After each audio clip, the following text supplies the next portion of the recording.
السلام علیکم۔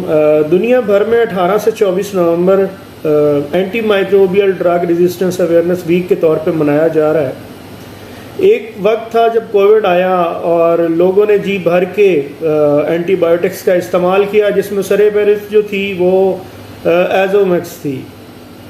اب ایزومیکس ایک ایسی اینٹی بایوٹک تھی جو ٹائیفائڈ بخار کے علاج کے لیے استعمال ہوتی تھی، لیکن بہت زیادہ غیر ضروری طور پہ استعمال کرنے کی وجہ سے یہ ٹائیفائڈ کے علاج کے لیے اتنی مؤثر دوائی نہیں رہی۔ اب ایک دفعہ پھر کیونکہ سردیوں کی آمد ہے اور لوگوں کو فلو ہو رہا ہے۔ فلو بیسیکلی ایک وائرل انفیکشن کی ٹائپ ہے، لیکن لوگوں نے اس کے ٹریٹمنٹ کے لیے ایک دفعہ پھر اینٹی بایوٹکس کا استعمال کرنا شروع کر دیا ہے۔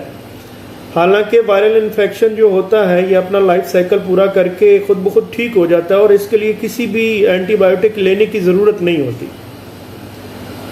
جو ضرورت ہے وہ صرف اس بات کی ہے کہ ہم لوگ اپنے ہیومن بیہیویئرز کو چینج کریں، جو کہ ہم چینج کرنے کے لیے تیار نہیں ہیں۔ اب ہیومن بیہیویئرز کو اس طرح سے اڈاپٹ کرنے کی ضرورت ہے کہ اگر ہم صرف ہینڈ واش کرنا شروع کر دیں، ماسک کا استعمال شروع کر دیں، اور جب بھی کسی متاثرہ مریض سے ملیں تو ایک خاص فاصلہ رکھیں، تو بہت ساری بیماریوں سے ہم ویسے ہی خود کو محفوظ کر سکتے ہیں۔